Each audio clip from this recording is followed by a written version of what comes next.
오늘 보신 말씀은 요한복음 11장 38절부터 44절 말씀까지입니다. 신약성경 166면에 요한복음 11장 38절부터 44절 말씀까지 제가 한 절 읽고 여러분들 한 절 읽고 교독하여 읽도록 하겠습니다. 앞에 자막이 준비되어 있으니까요. 참고하시면서 교독하시면 되겠습니다. 요한복음 11장 38절부터 44절 말씀까지입니다. 이에 예수께서 다시 속으로 비통히 여기시며 무덤에 가시니 무덤이 굴이라 돌로 막았거늘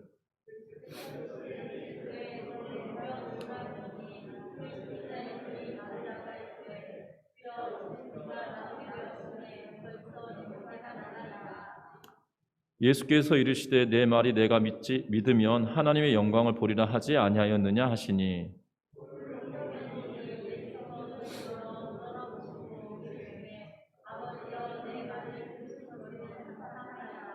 항상 내 말을 들으시는 줄을 내가 알았나이다. 그러나 이 말씀 하옵는 것은 둘러선 무리를 위함이니 곧 아버지께서 나를 보내신 것을 그들로 믿게 하려 함이니이다.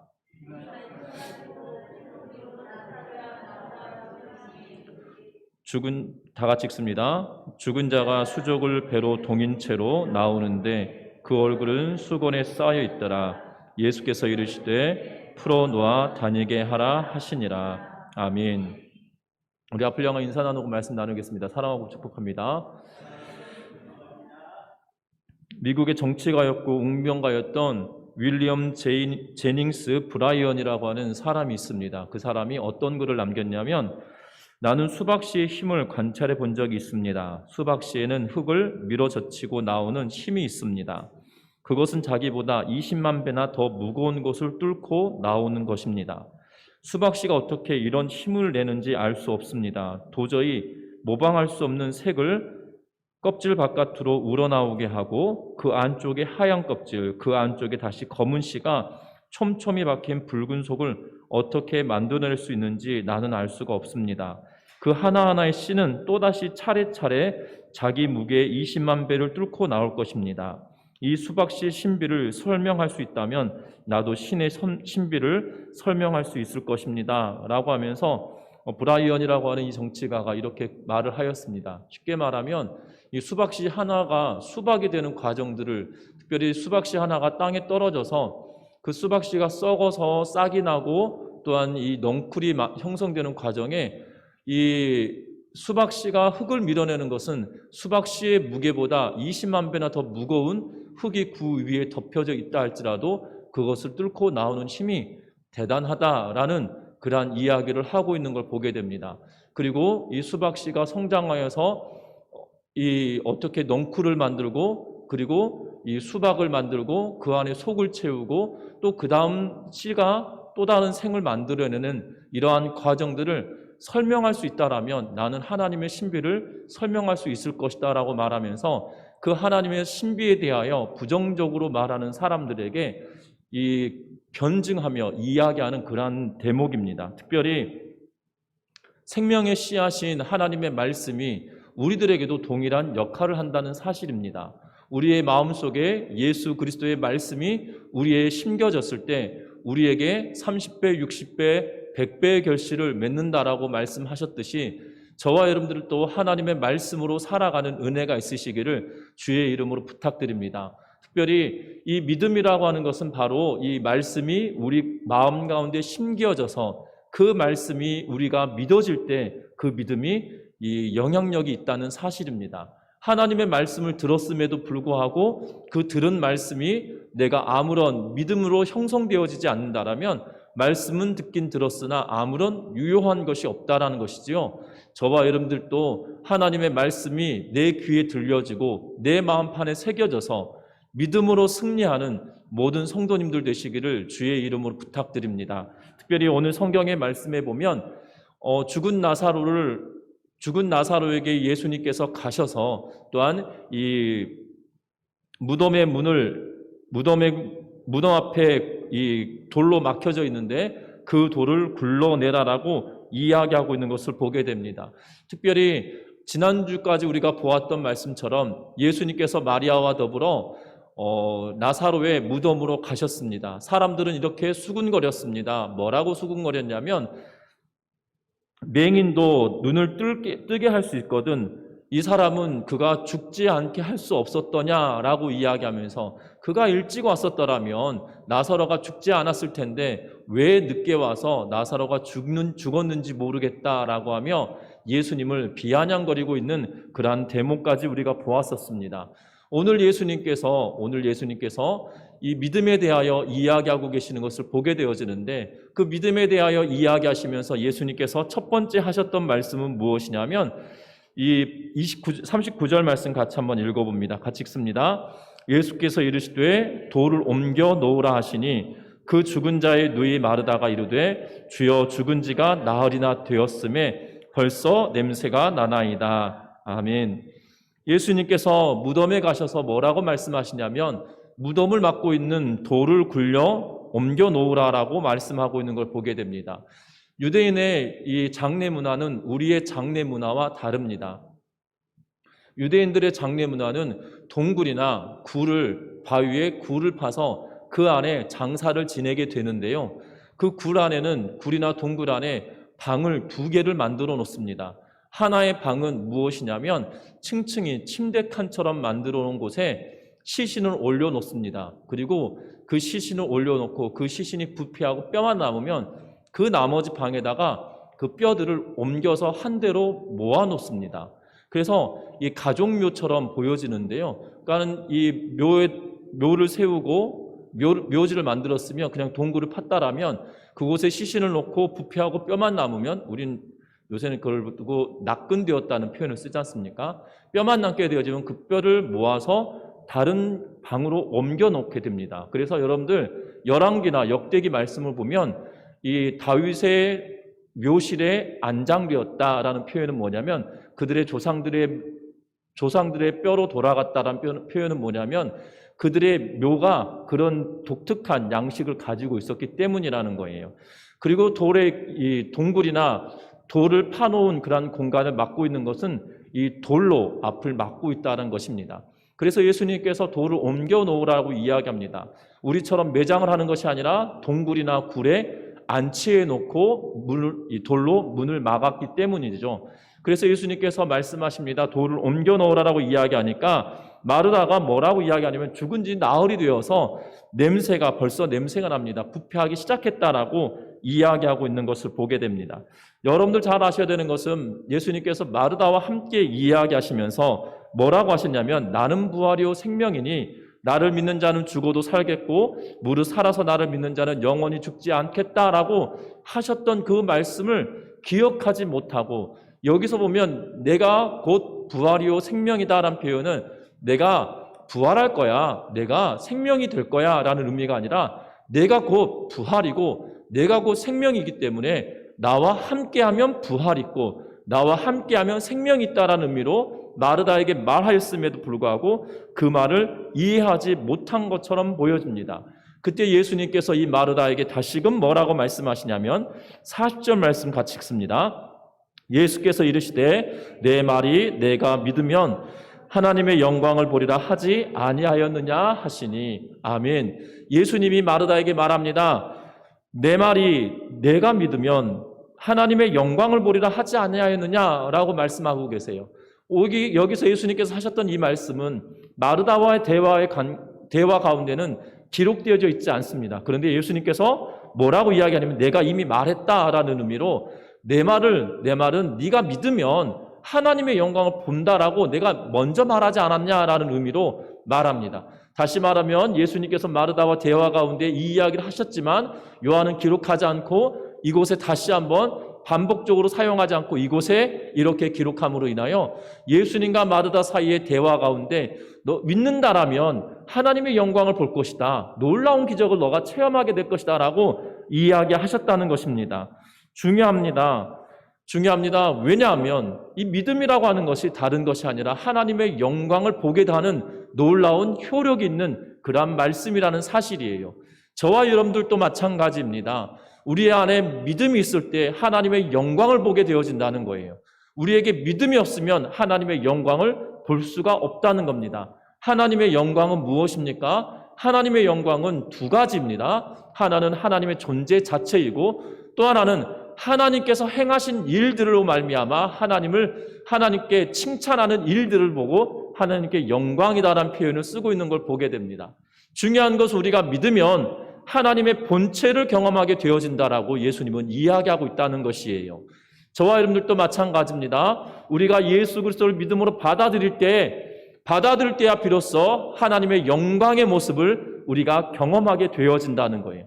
우리가 신앙생활하며 하나님의 이름을 부를 때 우리의 눈에 눈물이 맺히고 눈물을 흘리게 되어지고 내가 아무런 것도 하지 않음에도 불구하고 하나님의 임재하심과 하나님의 능력이 우리에게 임할 때 그 앞에 우리가 겸손하여질 수밖에 없는 모습을 발견하는 것은 다른 것이 아니라 하나님의 영광을 우리가 경험하기 때문이라는 거예요.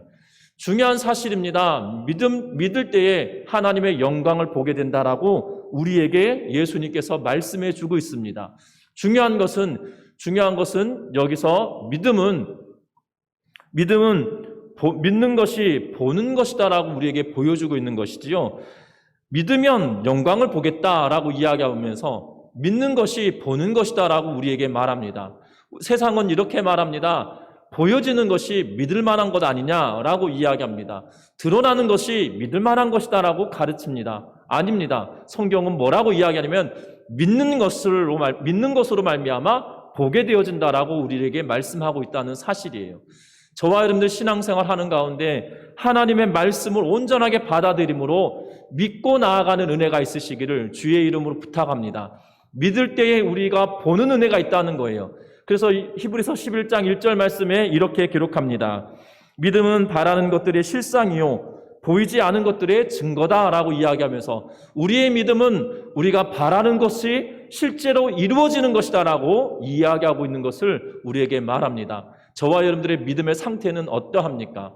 내가 믿는다라고 말함에도 불구하고 보여지는 것을 믿으려고 애쓰고 있지는 않은지 다시 한번 돌이켜보면서 우리가 하나님의 말씀대로 믿으며 하나님의 말씀대로 살아갈 때 하나님의 영광을 볼 수 있는 은혜가 있으시기를 주의 이름으로 부탁드립니다. 우리 전미중학교에 제가 부임하고 나서 또한 여러분들이 계속 같이 신앙생활에 오는 가운데 여러분들은 하나님의 살아계심을 여러분들 느끼지 않으십니까? 저는 여기 올 때 여기 와서 정말 그러한 것들 더 많이 느끼고 있는 것 같아요. 왜냐하면 우리 전미중학교에 제가 부임하고 나서 여러분들이 이 특별헌금을 하시면서 교회 정비하고 사택 다시 리모델링하는 그러한 작업들을 하면서 참으로 힘든 시기들이 어찌 보면 있었던 것이었거든요. 성도들의 입장에서는 참으로 어렵고 힘든 과정들이었습니다. 그런데도 불구하고 하나님은 이러한 것들을 채워주시고 심지어 지하에 아이들에게 예배할 수 있는 예배실도 만들 수 있는 기회가 되었다는 것이지요. 우리의 생각으로 능히 가능하지 않은 일임에도 불구하고 하나님은 그 존재하심으로 말미암아 우리가 눈으로 볼 수 있도록 만들어가고 계시다는 사실입니다.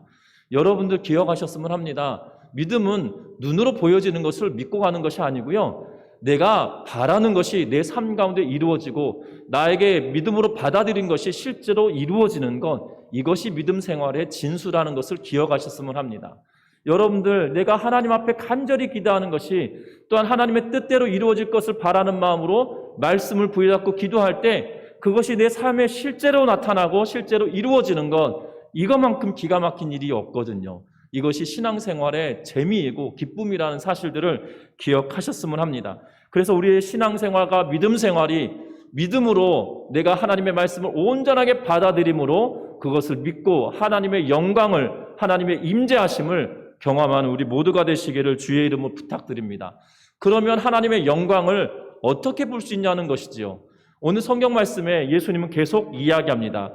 41절과 42절 말씀 같이 읽어봅니다. 41절과 42절입니다. 같이 읽습니다. 돌을 옮겨 놓으니 예수께서 눈을 들어 우러러 보시고 이르시되 아버지여 내 말을 들으신 것을 감사하나이다. 항상 내 말을 들으시는 줄을 내가 알았나이다. 그러나 이 말씀 하옵는 것은 둘러선 무리를 위함이니 곧 아버지께서 나를 보내신 것을 그들로 믿게 하려 함이니이다. 아멘.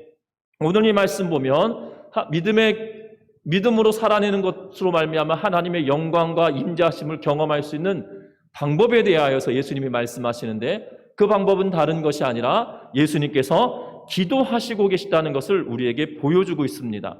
그래서 예수께서 눈을 들어 우러러 보시고 이르시되 라고 하면서 눈을 들어 이르시되란 말은 기도하셨다라는 의미로 우리에게 말하는데, 이 기도는 네 가지로 우리들에게 보여주고 모범을 보여주고 있습니다. 첫째는 무엇이냐면 뭐라고 기도합니까? 하늘을 우러러보시고 뭐라고 기도합니까? 하나님 아버지여 라고 기도하고 있다는 것이죠. 아버지여 라고 시작을 하고 있다는 사실입니다. 여러분들, 우리는 일반적으로 신에 대한 경외를 표현할 때 굉장히 거리감 있게 이야기합니다. 대부분은 삼자의 개념으로 이야기하고 있거든요. 나, 너 아니라 다른, 나, 너 외에 다른 존재로 이야기할 때가 더 많습니다. 일반적인 신을 섬길 때 아버지란 표현을 신들에게 표현하고 사용하지 않다는 거예요. 아버지와 자녀의 개념을 그 어느 종파나 종교에도 가지고 있지 않다는 아니란 것입니다. 그런데 예수님은 뭐라고 이야기합니까? 아버지여 라고 하면서 하나님과 나의 관계가 얼마나 친밀하고 인격적이고 개인적인 관계인지 우리에게 보여주고 있다는 사실이에요. 여러분들, 우리는 기도할 때 어떻게 기도합니까? 하나님 아버지라고 시작함에도 불구하고 하나님 아버지의 개념이 인격적이고 가까운 관계이고 또한 개인적이며 친밀한 의미로 하나님 아버지라고 부르며 기도하고 있는지 살펴보셔야 된다는 거예요. 하나님 아버지라고 말을 하고 있음에도 불구하고 실상은 내가 하나님과의 관계는 친밀하지 않고, 나와 하나님과의 관계는 인격적으로 느껴지지 않고, 나와 하나님과의 관계는 개인적으로 느껴지지 않는 삶을 살고 있다라면 하나님 아버지라고 이야기할 때 그 개념이 우리와 다를 수 있다는 걸 기억하셨으면 합니다. 여러분, 우리가 신앙생활할 때 하나님이 아버지 되시는 친밀하고 개인적이며 인격적인 그 하나님과의 관계가 회복되어지는 은혜가 있으시기를 주의 이름으로 부탁합니다. 여러분들, 신앙생활뿐만 아니라 자녀들과의 관계도 마찬가지잖아요. 어떤 자녀들은 아버지와 관계가 더 좋아야 되는데 이 아들은 이 동네 옆집 아저씨하고 더 친하고 나보다 더 가까운 것처럼 느껴지면 참 난감합니다. 자식이 나 아버지하고 더 가까워야 되는데 동네 아저씨하고 가까워지면 될 것이 아니거든요. 여러분들, 중요한 것은 내가 하나님을 아버지라고 부르면서도 불구하고 내가 동네 아저씨처럼 느끼고 거리감 있게 둔다라면 아니라는 거예요. 저와 여러분들 기억할 것은 하나님과 나의 관계는 아버지와 아들과의 관계, 어머니와 딸과의 관계라 생각하시며 그렇게 친밀함이 여러분들 삶 가운데 있으시기를 주의 이름으로 부탁합니다. 이 친밀함이 왜 필요합니까? 예수님께서는 더불어 이렇게 이야기하고 계시기 때문입니다. 42절 말씀에 이렇게 41절 말씀에 내 말을 들으신 것을 감사하나이다. 여기서 보면 내 말을 들으실 것을 감사합니다라고 표현하지 않아요. 원문 자체도 미래형으로 이야기하고 있지 않고 이미 들었다라는 의미로 사용하고 있어요. 내 말을 들으신 것을, 이미 들으신 것에 대하여 내가 감사하다라고 이야기하고 있다는 것입니다. 아직 어떤 일도 일어나기 전이지만 지금 나사로에 관한 것에 대해서 어떠한 일도 일어나지 않았습니다. 그런데 예수님께서는 마치 당연하게 되어질 것인 것처럼 감사하면서 하나님께 영광을 돌리고 있는 그런 모습을 보게 되어진다는 거예요. 우리가 하나님과의 관계가 친밀한 관계가 되어지면 지금 당장 무슨 일이 일어나지 않았다 할지라도 하나님이 내 음성에 귀를 기울이시고 하나님이 역사하실 걸로 인하여 믿고 간구하는 은혜가 있다는 거예요. 그래하면서 우리에게 넘치는 것은 다른 것이 아니라 감사하게 되어진다라고 이야기합니다. 여러분들, 시편의 기자 다윗은 시편을 쓰면서 독특하고 재미난 구절들이 있습니다. 어떤 구절이냐면 다윗은 얼마나 하나님과 친밀한 관계에 있는지 이렇게 기도합니다. 하나님, 저 원수가 나로 하여금 힘들게 만드는데 저 원수 내버려 두지 마시고 다리를 분질러 주십시오 라고 이렇게 시를 쓰면서 이야기하거든요. 저 자식 그대로 두지 마시고 하나님 저걸 코를 납작하게 만들어 주세요 이렇게 기도합니다. 감히 그렇게 기도 못할 것 같아요. 저 같아도. 내 마음을 엄청 상하게 하는 원수 같은 친구가 있다 할지라도 저 친구한테 저렇게 기도하면 두려울 것 같음에도 불구하고 다윗은 담대하게 하나님 저 원수 저대로 두지 마시고 머리를 꺾어주시든지 다리를 분질러 주시든지 하나님 해주십시오라고 기도하면서 그렇게 간구하고 기도하고 난 뒤에 뭐라고 기도하냐면 이미 이루어지지도 않았습니다. 그런데 하나님께 찬양하며 감사하고 있는 것을 보게 되어져요. 하나님과 나의 관계가 친밀한 관계가 되어지면 응답하신 것에 대하여 감사하며 나아가게 되어진다는 사실입니다. 다윗이 그랬고요. 여기 예수님도 동일하게 감사하며 하나님께 나아가고 있다는 것입니다. 우리는 간구하고 기도할 때 어떠합니까? 감사가 우선입니까? 응답되어지지 않은 것에 대한 한탄이 우선입니까? 중요한 것은 하나님께 감사함으로 나아가는 친밀한 관계가 되어지시기를 주의 이름으로 부탁합니다. 뿐만 아니라 세 번째 기도의 모습을 보여주시는데 뭐라고 이야기하냐면 42절에 항상 내 말을 들으시는 줄을 내가 알았나이다 라고 이야기하면서 예수님의 말씀을 항상 들으시는 분이시다라고 고백하고 있다는 거예요. 하나님이 저와 여러분들의 음성을 항상 들으시는 줄 믿으십니까? 이 아멘의 대목이 커야 되는데 항상 들으셔야 되는데요. 저와 여러분들의 기도에 하나님께서 항상 듣고 계시다는 사실입니다. 그런데 우리는 내 기도를 하나님께서 항상 들으시겠어? 라고 하는 의심이 우리들에게 있습니다. 그래서 기도하고 간구할 때 하나님께서 골라서 들으실 거야. 응답해 주실 것은 이거고 이것은 응답 안 해 주실 거고 내가 봐도 그래 라고 판단합니다. 그래서 스스로 판단하고 하나님께 구할 때 우리는 이까이 거 내가 하나님께 기도해야 되겠어? 라고 생각합니다. 여러분들 하나님께 간구하고 기도하고 동행하는 삶은 끊임없이 하나님께 묻고 응답받고 묻고 나아가는 거예요. 심지어 여러분들 오늘 점심 메뉴를 뭐로 결정할지 걱정되시면 하나님 오늘 점심 메뉴를 뭐로 해야 될까요? 뭐가 나을까요? 라고 물으시는 은혜가 있으시기를 주의 이름 부탁드립니다. 우리는 이 사소한 것들까지도 하나님께 물으려 하지 않고 하나님과 관계를 맺어가는 데 쓰려고 하지 않습니다. 우리는 거대한 문제, 하나님 이 땅을 팔아야 될까요? 말아야 될까요? 이 집을 살아야 될까요? 말아야 될까요? 이런 거대한 문제, 내 재정의 큰 부분을 차지하는 것에 대해서만큼 두려우니까 하나님께 기도하게 되어지는데요. 아닙니다. 여러분들 작고 사소한 것 하나하나도 하나님께 기도하고 하나님께서 항상 내 말을 들으시기에 응답하여 주실 것을 믿고 나아가는 은혜가 있기를 주의 이름으로 부탁합니다. 그래서 요한일서 5장 14절 말씀에 보면 이렇게 기도합니다. 그를 향하여 우리가 가진 바 담대함이 이것이니 그의 뜻대로 무엇을 구하면 들으심이라 라고 이야기합니다. 우리가 담대하게 나아갈 것이다 라고 말하면서 그의 뜻대로 구하면 들으시는 분이시다라고 이야기하고 있다는 사실이에요. 저와 여러분들이 들으시는 하나님이시기에 나의 모든 생각을 내려놓고 하나님 앞에 간구하며 기도하며 나아가는 은혜가 있으시기를 주의 이름으로 축원합니다. 뿐만 아닙니다. 예수님은 이 기도를 하시는데 굉장히 공개적으로 하고 있다는 거예요. 심지어 대놓고 이렇게 말합니다. 이 42절에 보면 그러나 이 말씀 하옵는 것은 예수님께서 기도를 이렇게 하고 있는 이유는 둘러선 무리를 위함이기 때문이다라고 이야기하고 곧 아버지께서 나를 보내신 것을 그들로 믿게 하려 하기 때문에 이렇게 크게 기도하고 공개적으로 기도한다라고 말하고 있다는 것이에요. 저와 여러분들 예수님은 공개적으로 기도하고 계시는데 그 이유는 하나님이 보내신 메시아됨을 최종적으로 보여주고 위함이다라고 말하고 있다는 것입니다. 우리들도 마찬가지입니다. 우리는 기도할 때 공개적으로 기도하지 않을 때도 있습니다. 그러나 담대하게 공개적으로 기도하는 은혜가 있으시기를 주의 이름으로 부탁합니다. 왜냐하면 이걸로 말미암아 하나님이 놀라운 영광을 보실 것이고 나를 통하여 나도 하나님의 백성이고 하나님의 자녀이기에 하나님의 자녀된 자의 삶이 이러하다는 것을 보일 수 있는 능력이 우리를 통하여 나타날 수 있다는 것이에요. 응답은 하나님의 살아계심을 보이는 증거이기에 드러내며 공개하며 나타내며 기도할 수 있는 우리 모두가 되시기를 주의 이름으로 축원합니다. 분명한 것은 내가 기도하고 간구한 내용들이 있다라면 소문내고 기도하십시오. 하나님이 응답하시면 그 또한 소문을 내십시오. 왜냐하면 그것이 하나님의 살아계심을 보일 일이기 때문이라는 겁니다. 저와 여러분들의 기도가 하나님의 영광을 나타내는 또한 믿음이 충만해져가는 통로가 되시기를 주의 이름으로 축원합니다.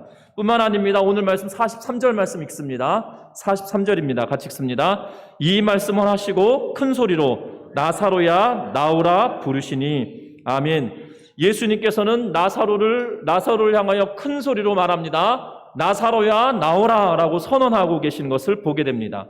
본문에 보면 큰 소리로 라고 이야기합니다. 예수님께서 지금 무덤 앞에 서서 나사로를 향하여 작은 소리로 나사로야 나와라 라고 말씀하셔도 됩니다. 그런데 본문은 그렇게 말하지 않고요. 지금 모여있는 마리아가 예수님께 나와 예수님께서 네 오빠 묻혀있는 곳으로 가자라고 이야기하실 때 따라 나섰던 수많은 유대인들이 있었다는 거죠. 마리아를 위로하기 위하여 통곡하는 것을 함께하고 있었던 사람들이 같이 있었다 이 말입니다. 그들이 들을 수 있도록 뭐라고 합니까? 나사로야 나오라라고 말씀하고 계시다는 사실입니다. 저와 여러분들 지금 이 선언은 놀랍습니다. 마르다는 말했습니다. 죽은 지 나흘이 되어서 썩어서 냄새가 나는 상황입니다 라고 이야기했습니다. 사망의 권세에 잡혀서 이미 썩어서 냄새나는 그런 상황이었다 할지라도, 나사로는 썩어 있었다 할지라도 예수님께서 그의 이름을 부르실 때 어떠한 놀라운 역사가 일어납니까? 생명의 주관자이시고 부활 자체이신 그분이 그에게 생명을 허락하시고 그가 새롭게 새 힘을 얻을 수 있도록 만들어 주셨다는 것입니다. 저와 여러분들에게도 동일합니다. 말씀으로 우리에게 선언하시고 선포하십니다. 때로는 우리가 읽어가는 그런 말씀 가운데 내 마음판에 그 말씀을 주시며 나에게 선언하시는 그 말씀이 아멘으로 받으며 나아가는 은혜가 있으시기를 주의 이름으로 축원합니다. 그 말씀이 내 안에 선포되어지고 내 안에 심겨질 때 그 말씀이 역사한다는 거예요. 나사로에게 선언하시고 선포합니다. 나사로야 나오너라고 이야기하셨을 때 어떠한 일이 벌어집니까? 죽은 자가, 여기서 죽은 자가 누굽니까? 나사로예요. 죽은 자가 수족을 배로 동인 채로 나오는데 라고 기록합니다. 그의 얼굴은 수건에 쌓여 있더라 라고 이야기하십니다. 그리고 나서 예수님께서 사람들에게 뭐라고 말씀하십니까? 풀어 놓아 다니게 하라 라고 말씀하고 계세요. 나사로가 일어났습니다. 여러분들 이 미라 같은 영화 같은 걸 보시면 이렇게 사람을 이렇게 배로 꽁꽁 묶어 놓지 않습니까? 전 이 대목 볼 때마다 나사로가 도대체 어떻게 일어났을까라는 거예요. 이 천을 이렇게 무릎 관절에다가 천을 이렇게 돌돌돌 말아놨으면 무릎 관절이 굽혀지지 않았을 텐데 이가 어떻게 일어났을까? 쓸데없는 이렇게 생각을 성경 보다가 가끔가다 합니다. 그러면서 이 본문을 읽으면서 어렸을 때 보았던 영화가 생각납니다. 강시처럼 쿵쿵 뛰어다니며 일어났을까? 그런 생각을 혼자 해볼 때가 있었거든요. 예. 중요한 건 성경 보면서 나왔습니다. 지금 여러분들이 이렇게 돌판 위에 올려져 있는 상태예요. 그러면 나사로가 이거 일어날 때 일어나 나오라라고 명령하셨으니까 일어나서 나와야 되는데 상상을 해보면 굉장히 재미난 이 모양새거든요. 얼굴에는 이미 수건도 쌓여 있습니다. 배로 다 감았고 수건도 뒤집어 씌워 놓았어요. 그러면 방향도 모를 텐데 지금 이 굴문을 나온다는 것도 쉽지 않을 거예요. 뭐 콩콩 뛰어나오든지 걸을 수 없을 테니까. 그러면 이곳저곳에 부딪히면서 나오고 있는 상황일 수도 있다는 것이지요. 그런데 뭐라고 말합니까? 풀어놓아서 자유롭게 다니게 만들어라라고 말씀하고 있다는 사실입니다.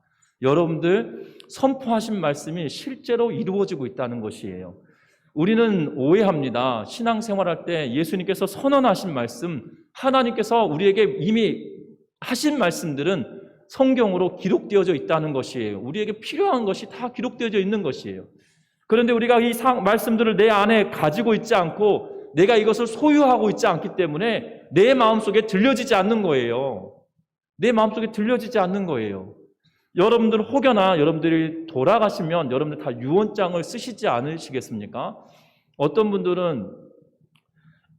이렇게 유언장을 써서 이렇게 공증을 하시고 이런 분들도 계시던데 뭐 그런 분들이야 재산이 많으신 분들이시니까 가능하겠지만 저희 아버지는 갑작스럽게 돌아가시는 바람에 병원에 입원하셨다가 갑작스럽게 돌아가시는 바람에 유언을 받아 적을 수 있는 상황도 아니었고 뭐 그렇다고 해서 평소에 내가 곧 죽을 것 같아 그러면서 유언장을 남기신 것도 아니셔가지고 그 아무것도 남지 않았는데 혹여 유언장이 있었다라면 그 유언장을 마지막 말씀이기 때문에 자주 볼 것 같아요.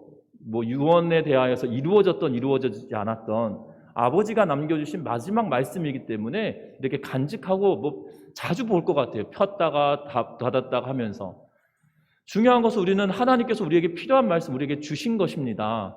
마치 유언장처럼 우리에게 뭐 유언장이란 말하긴 그렇지만 인류에게 있어서 유언장처럼 주신 거라고 생각한다라면, 그렇다면 우리는 자주 열어봐야 되거든요. 그런데 우리는 열어보지 않아요. 왜냐하면 이것은 다 하나님께서 주신 거고 나하고 상관없는 거라고 생각하기 때문이죠.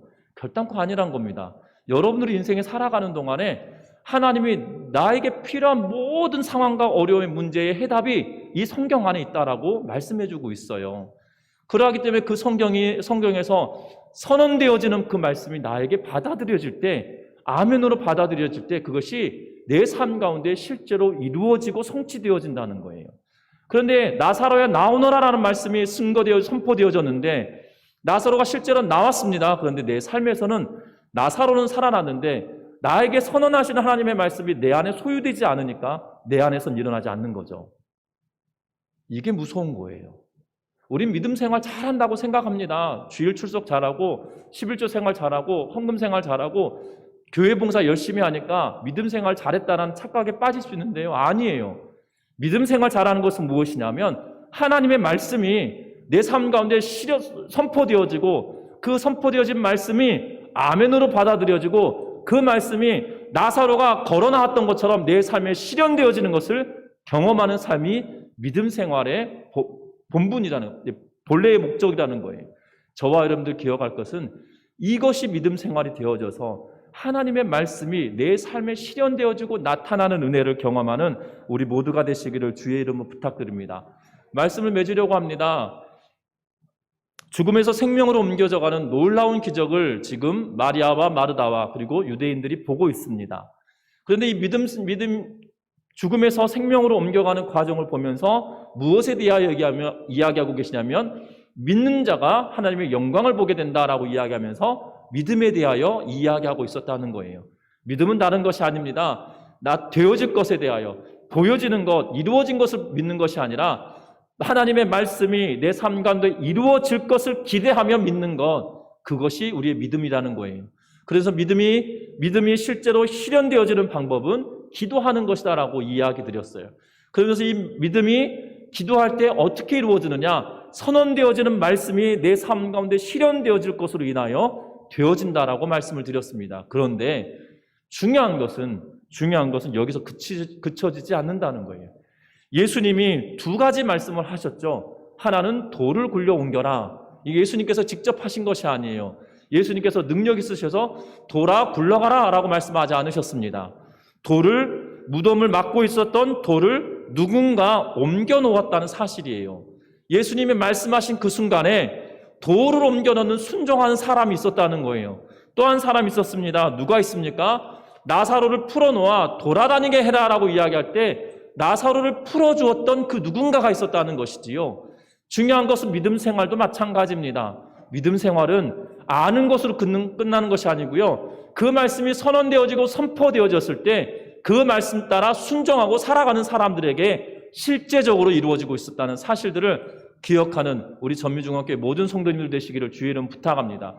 그래서 믿음의 삶이 다른 것이 아니라 믿음 생활의 결정적인 끝은 순종하는 삶이라는 것을 기억하면서 믿음으로 순종의 열매를 맺어가며 믿음으로 하나님의 능력을 체험하는 우리 전미중앙교회 모든 성도님들 되시기를 주의 이름으로 축원합니다.